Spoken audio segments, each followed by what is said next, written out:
Le système nerveux de tous les mammifères est divisé en deux grandes parties.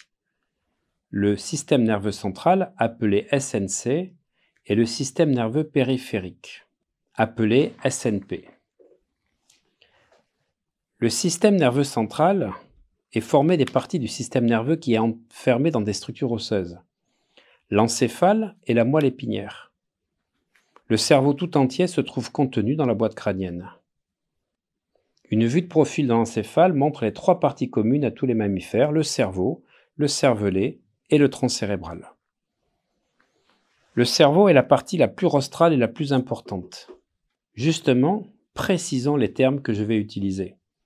Rostral veut dire antérieur, et quand je dirais caudal, ça veut dire postérieur.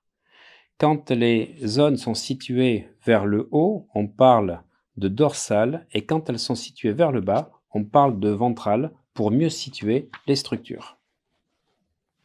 Le cerveau est donc la partie la plus rostrale, c'est-à-dire la partie la plus antérieure et la plus importante. L'hémisphère cérébral droit reçoit les sensations et contrôle les mouvements du côté gauche du corps, et l'hémisphère cérébral gauche est associé aux sensations et au contrôle des mouvements de la partie droite du corps. Le cervelet se situe juste en arrière du cerveau. Le mot cervelet vient du latin cerebellum, petit cerveau. Si le cervelet se trouve en fait dominé par la taille, par le cerveau, il contient en réalité à peu près le même nombre de neurones que les deux hémisphères cérébraux réunis. Le cervelet représente avant tout un centre de contrôle du mouvement en étroite relation avec le cerveau et la moelle épinière. Contrairement aux hémisphères cérébraux, l'hémisphère cérébelleux gauche contrôle les mouvements du côté gauche du corps et l'hémisphère cérébelleux droit les mouvements du côté droit du corps. Le reste du cerveau forme le tronc cérébral qui est facilement identifiable sur une vue sagittale de l'encéphale. Du tronc cérébral naissent les hémisphères cérébraux et le cervelet. Le tronc cérébral se trouve donc formé d'un inextricable acier de fibres et de cellules qui servent en partie à transmettre les informations du cerveau vers la moelle épinière et le cervelet, et vice-versa. Dans le tronc cérébral se situe également le centre de régulation de certaines fonctions vitales comme la respiration, la conscience ou le contrôle de la température du corps. En fait, le tronc cérébral est considéré comme la partie la plus primitive du cerveau des mammifères. Mais c'est aussi la partie la plus vitale. Il est possible de survivre à une lésion du cervelet ou du cerveau, mais en revanche, la mort survient très rapidement lorsque le tronc cérébral est atteint. Enfin, la moelle épinière se retrouve, elle, enfermée dans la colonne vertébrale et rattachée au tronc cérébral.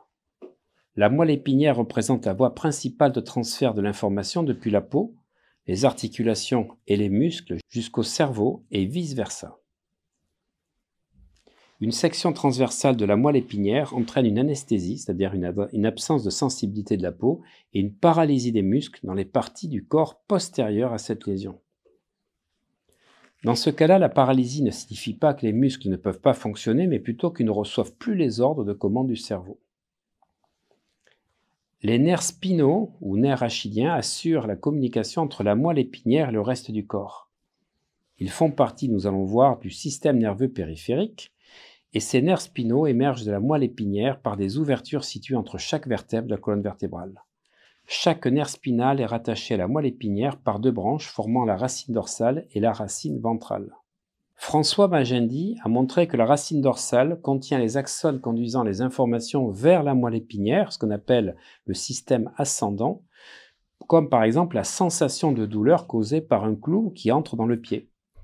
Charles Bell a montré quant à lui que la racine ventrale contient les axones qui conduisent les informations partant de la moelle épinière vers le muscle, provoquant par contre le retrait du pied en réponse à la douleur. On parle de système descendant.